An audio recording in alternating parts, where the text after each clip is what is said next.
Shalom Bapak Ibu Saudara, bertemu kembali dengan saya Pendeta Daud Solihin dalam Renungan Harian. Dan tema Renungan Harian saat ini adalah kasih obsesif. Satu saja ayat pembacaan firman Tuhan yang terambil dari surat 2 Yohanes 1 ayat yang ke-6. Demikian firman Tuhan. Dan inilah kasih itu bahwa kita harus hidup menurut perintahnya. Dan inilah perintah itu, yaitu bahwa kamu harus hidup di dalam kasih sebagaimana telah kamu dengar dari mulanya.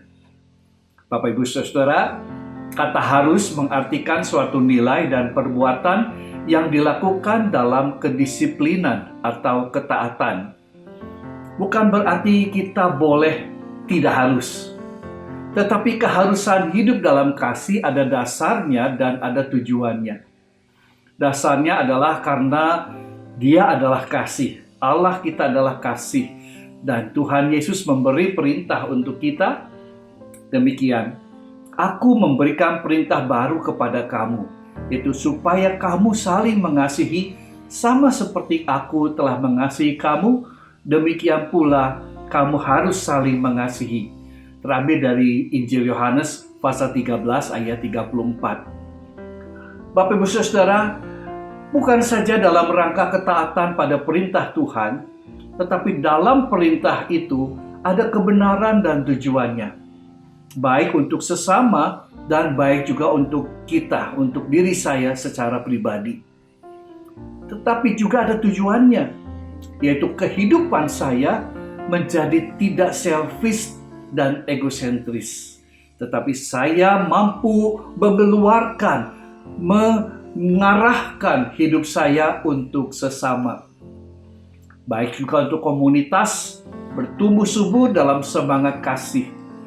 Seorang yang bernama Alfred mengatakan, seluruh umat Kristen terikat dalam sebuah persekutuan, bersukacita dalam merayakan kasih satu terhadap yang lain. Persekutuan di dalam kasih sama luasnya, sama dalamnya seperti persekutuan di dalam iman. Spiritualitas kasih ini dinyatakan dalam profesionalitas kita yang berbeda-beda. Tetapi ada bahayanya, bahaya kalau seseorang mau hidup mengasihi sesamanya. Hati-hati di sini. Bahayanya adalah obsesif, terobsesi untuk berusaha memenuhi kebutuhan-kebutuhan sesama yang dianggapnya mendesak dan perlu direspon. Bahayanya adalah kadang respon kita menjadi tidak terkendali. Kita terjebak dalam hal ketidakefektifan tindakan kasih. Karena itu mungkin kita perlu ambil jarak dari kecenderungan obsesif seperti itu dengan menyediakan waktu, menenangkan diri, dan berdiri agak jauh. Kita mengevaluasi, kita berdoa, kita menyusun strategi supaya aktivitas kasih tetap pada fokusnya. Menyadari akan kemampuan tetapi juga menyadari akan ketidakmampuan kita. Kita menentukan prioritas sehingga kita dapat mengasihi sesama dengan memberi dampak pada peningkatan kehidupan orang yang kita kasihi, sesama yang kita kasihi. Bapak Ibu Saudara, melayani sesama perlu diimbangi juga dengan melayani diri sendiri. Kita perlu mengasihi diri sendiri. Kita tidak menyangkali bahwa kita butuh untuk memenuhkan kebutuhan kita sendiri dengan kasih-Nya.